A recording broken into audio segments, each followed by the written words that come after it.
இப்போ கிரிக்கெட் வேர்ல்டே பரபரப்பாக பேசிகிட்டு இருக்க விஷயம் என்னென்னு பார்த்தீங்கன்னா, அந்த ball tampering incident. Australian players வந்து சவுத் ஆஃப்ரிக்காவில் நடந்த டெஸ்ட் மேட்ச்சில் பாலை வந்து சாண்ட் பேப்பர் வச்சு டேம்பர் பண்ணி சீட் பண்ண பார்த்தாங்க. அந்த இன்சிடெண்ட்டை வந்து கேமராவில் கேப்சர் பண்ணி பிக் ஸ்க்ரீனில் போட்டாங்க.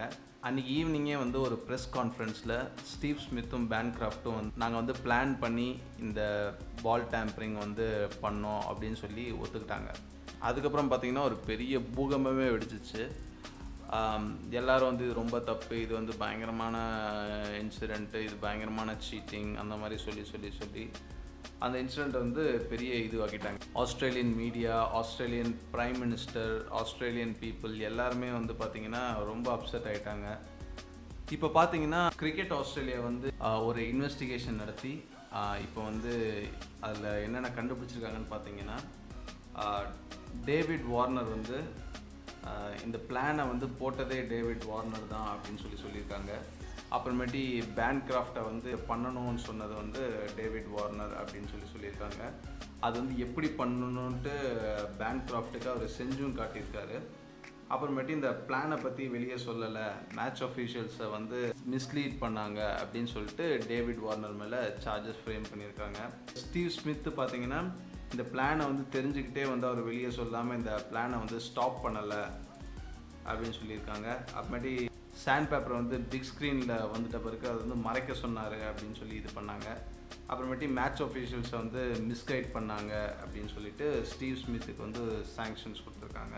அப்புறமேட்டி பேன்கிராஃப்ட் பார்த்திங்கன்னா அந்த பிளானை வந்து எக்ஸிக்யூட் பண்ணது, அந்த பிளான் தெரிஞ்சிட்ட பிறகு அது வந்து ரிப்போர்ட் பண்ணாமல் இருந்தது, அப்புறமேட்டு எவிடன்ஸை மறைக்க பார்த்தது, அப்புறமேட்டு மேட்ச் அஃபீஷியல்ஸை மிஸ்லீட் பண்ணார் அப்படின்னு சொல்லிட்டு அவர் மேலே வந்து சார்ஜ் ஃப்ரேம் பண்ணியிருக்காங்க. ஸோ இந்த 3 பேருக்கும் பார்த்தீங்கன்னு வச்சுக்கோங்களேன், டேவிட் வார்னர் அண்ட் ஸ்டீவ் ஸ்மித்துக்கு வந்து 1 வருஷம் பேன் பண்ணியிருக்காங்க கிரிக்கெட் ஆஸ்திரேலியா. அவங்க வந்து international cricket as well as domestic கிரிக்கெட்டில் வந்து விளையாட முடியாது ஆஸ்திரேலியாவில். அவங்க வந்து கிளப் கிரிக்கெட் விளையாடலாம் அப்படின்னு சொல்லியிருக்காங்க. பேன்கிராஃப்ட்டுக்கு வந்து பார்த்திங்கன்னா 9 months பேன் பண்ணியிருக்காங்க.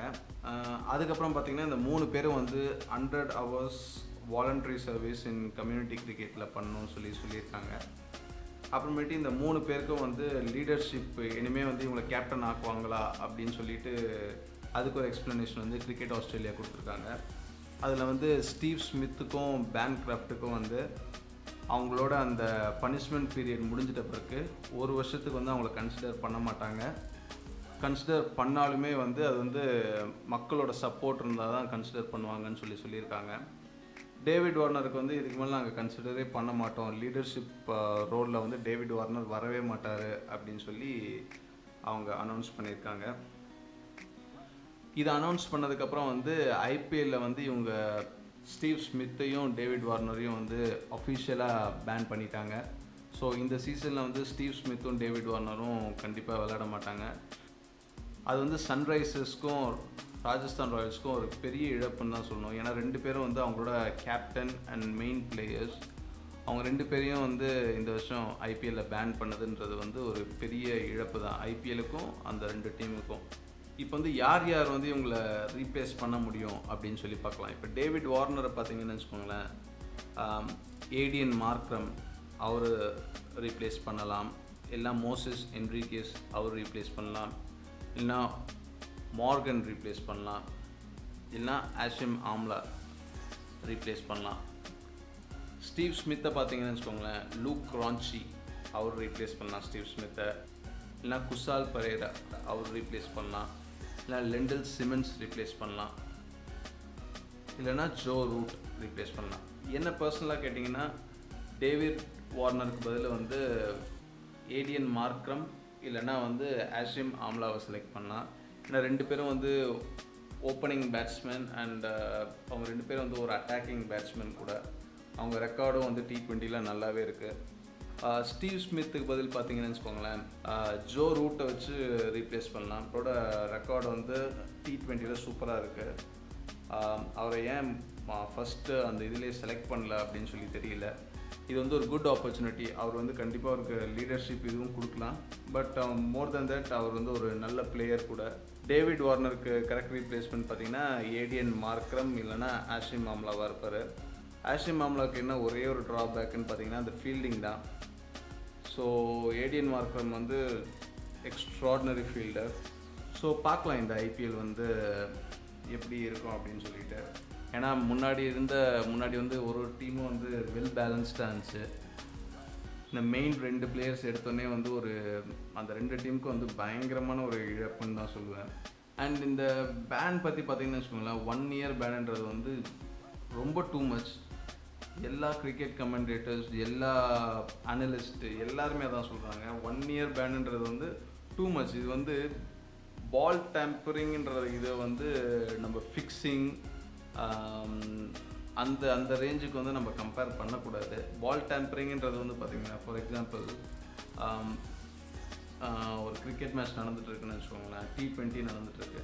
T20யில் அவங்க யூஸ் பண்ண போகிற பால் வந்து ஒரே ஒரு பால் தான். ஸோ T20யில் எப்படி பால் டேம்பர் பண்ண முடியும்னு பார்த்தீங்கன்னு வச்சுக்கோங்களேன், பாலை வந்து 2-3 பவுன்ஸாக போடுறது.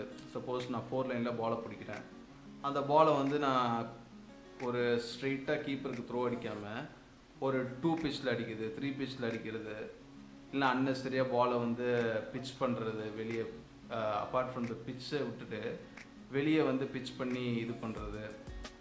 ஸோ ஒரு பாலோட லாஸ்டிங் இதுன்னு பார்த்தீங்கன்னு வச்சுக்கோங்களேன், 25 overs. ஒயிட் பால் வந்து 25 to 30 overs வச்சுக்கோங்களேன். நீங்கள் வந்து 120 balls போடுவீங்க 20 overs.